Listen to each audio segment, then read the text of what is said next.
Viver sem uma Constituição democrática é assustador.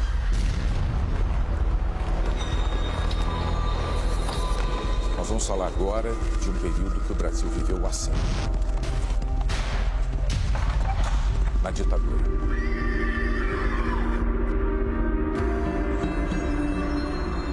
Tem muito problema na perna, tem de você ficar pendurado naquele pau de arara, de você levar choque, tapa na cara, pontapé. E eu pedi pro torturador, me mate, eu não quero mais viver, eu me mate, eu não estou conseguindo. Ele lembra do olhar dele para mim e disse assim, eu te mato quando eu quiser e vou te fazer em pedacinhos. A violência e a gratuidade da violência é o que surpreende. Tá? É o que surpreende.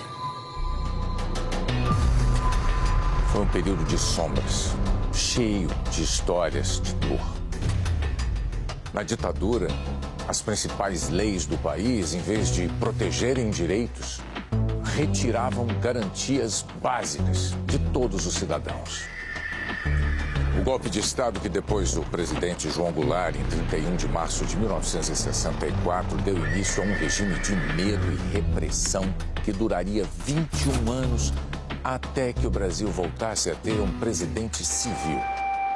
E ainda foram necessários mais 3 anos até a promulgação de uma Constituição democrática. Conhecemos o caminho maldito, rasgar a Constituição, trancar as portas do Parlamento, garrotear a liberdade, mandar os patriotas para a cadeia, o exílio e o cemitério.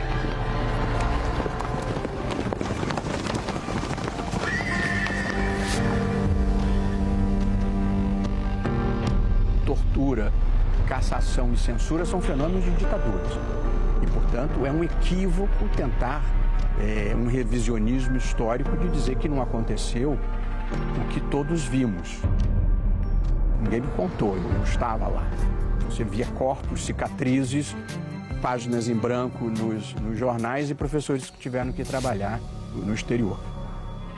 É uma experiência que ninguém deveria ter. Durante a ditadura, as liberdades mais simples, mais individuais, são suspensas e, portanto, você se vê vigiado por todos os lados. Você se vê oprimido e pensando, por exemplo, devo fazer isso, posso fazer aquilo. Posso estudar?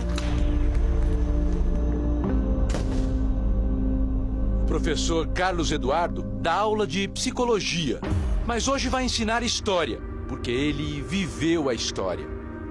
Entrar a polícia aqui dentro e nos tirar de sala de aula, nós estávamos aqui num lugar de trabalho. Estamos na PUC de São Paulo. No dia 22 de setembro de 1977, na Casa do Conhecimento, a estupidez arrombou o portão. Vamos resolver.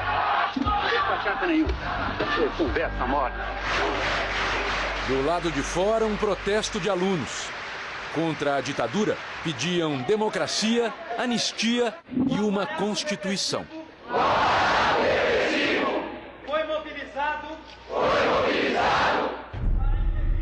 Dentro da PUC, aulas, provas, pesquisas, tudo o que uma universidade faz. Um grupo grande de professores fazia uma reunião aqui. De repente, essa porta ali abriu e entrou um policial, a paisana, gritando que todos nós estávamos presos. Ele estava com um cacetete na mão, que ele fazia assim, e gritando que nós tínhamos que sair daqui.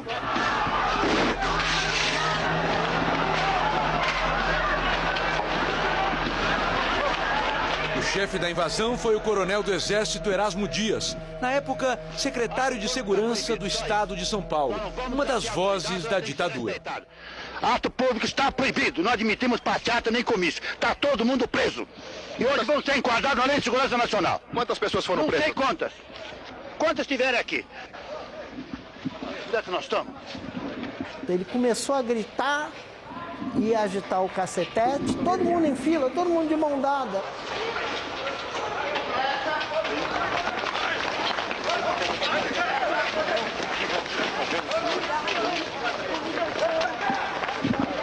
Eu me recordo de algumas pessoas que tiveram uma crise nervosa. Calma!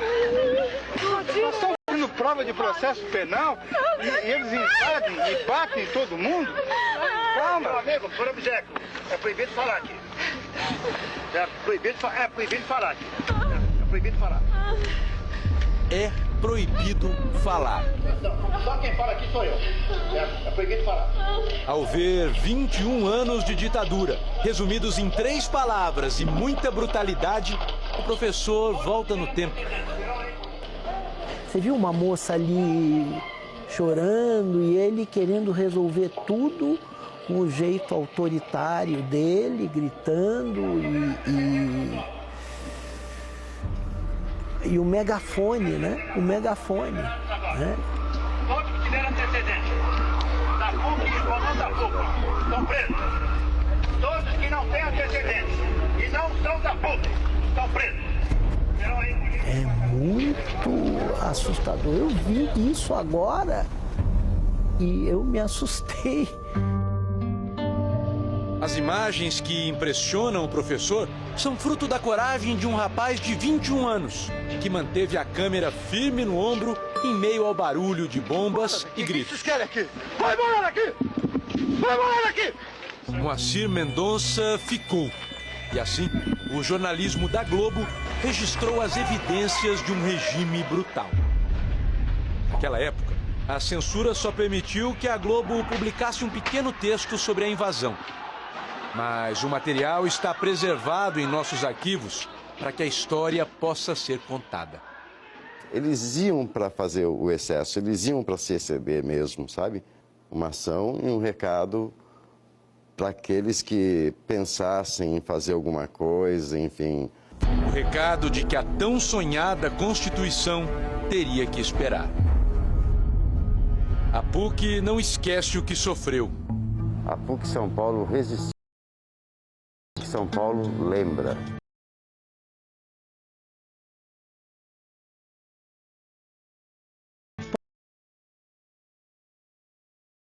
Os olhos, seja estavam tristes, chorando, seja por causa do gás lacrimogêneo.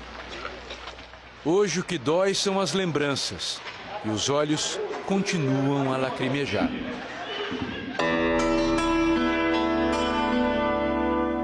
45 anos depois da invasão da PUC, a pergunta se repete. Como o Brasil chegou a viver tempos tão absurdos? É preciso voltar um pouco mais, para o início de 1900.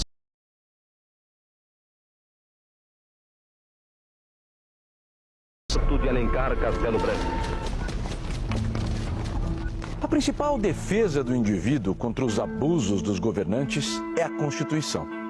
Durante a ditadura, o Brasil tinha uma, mas ela ficou esquecida na estante. A Constituição de 1967 foi escrita em gabinetes e imposta ao país de cima para baixo. Hoje, ela é um documento que comprova uma verdade histórica.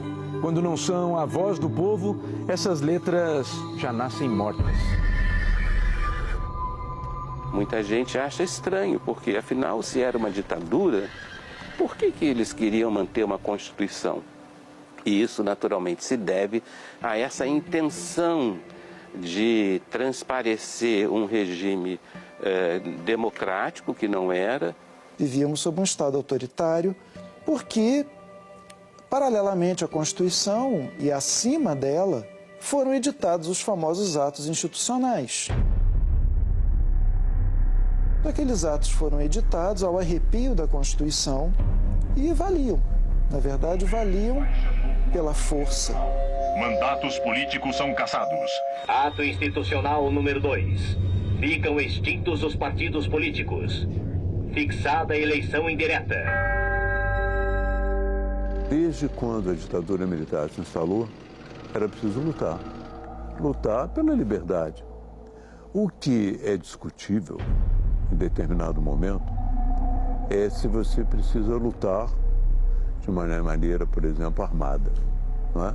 É discutível esse caminho, mas que é preciso lutar pacificamente contra governos autoritários, não há dúvida. Isso a história consagra. Esse clima permanente de tensão foi se agravando até chegar a um ponto culminante no dia 13 de dezembro de 1968. O presidente Costa e Silva reuniu o Conselho de Segurança Nacional no Palácio Laranjeiras, no Rio de Janeiro, para dar a cartada mais incisiva dele, o ato institucional número 5, que se tornou conhecido como o golpe dentro do golpe. O presidente da República, e sem as limitações previstas na Constituição, poderá suspender os direitos políticos de quaisquer cidadãos pelo prazo de... O AI-5 deu ao governo militar poderes quase absolutos. O Congresso Nacional foi fechado naquele mesmo dia.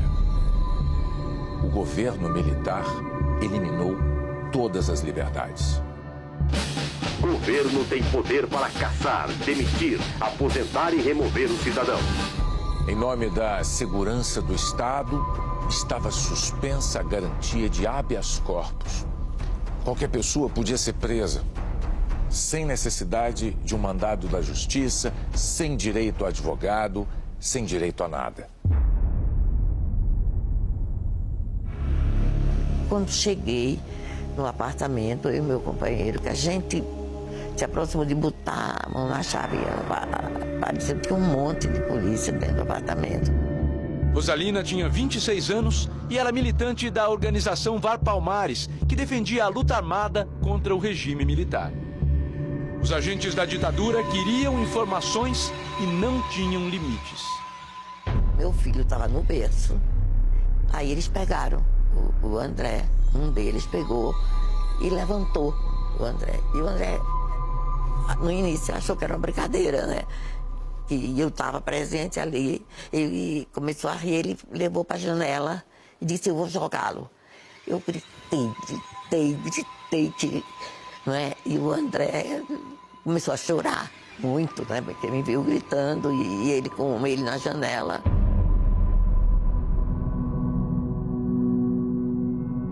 Você achou que podia perder seu filho ali no momento? Achei, claro que achei. O passado acompanha Rosalina por toda parte. A professora doutora sobreviveu para contar a história de uma dor ainda maior. A perda do irmão Fernando, assassinado pelas forças de repressão e nunca mais encontrado. É desesperador, né? Essa situação do cara ter um poder de fazer qualquer coisa, né? Porque ele jamais seria punido, ele está ali para fazer isso, né? Os brasileiros, na época, não podiam saber desses horrores. Esse desconhecimento da realidade era obra de um outro instrumento da ditadura: a censura.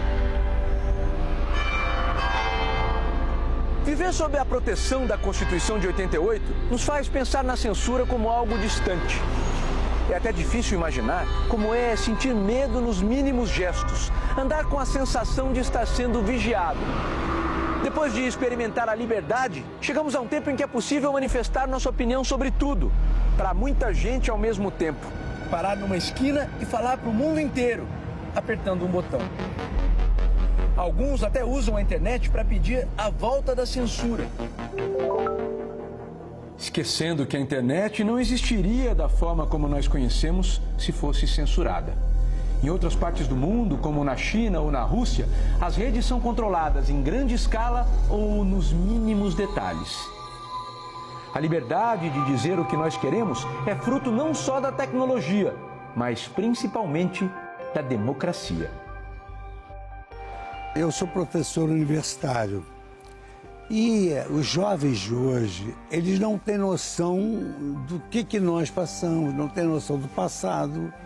Então nós precisamos didaticamente explicar que eles vivem uma geração muito mais livre, em que eles inclusive têm total liberdade de contrapor uma opinião do professor na sala de aula, sem nenhuma repressão, tem todo o direito de expor a sua ideologia política. É dever de quem viveu, de quem não a viveu, mas conhece essa história, de denunciá-la, para impedir que isso volte. O oposto de uma ditadura chama-se Constituição Democrática. Declaro promulgada o documento da liberdade, da dignidade, da democracia, da justiça social do Brasil. Temos ódio à ditadura, ódio e nojo.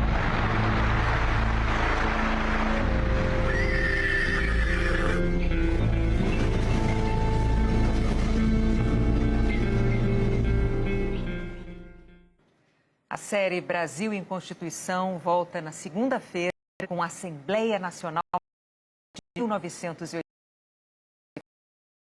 Momentos mais ricos e vibrantes da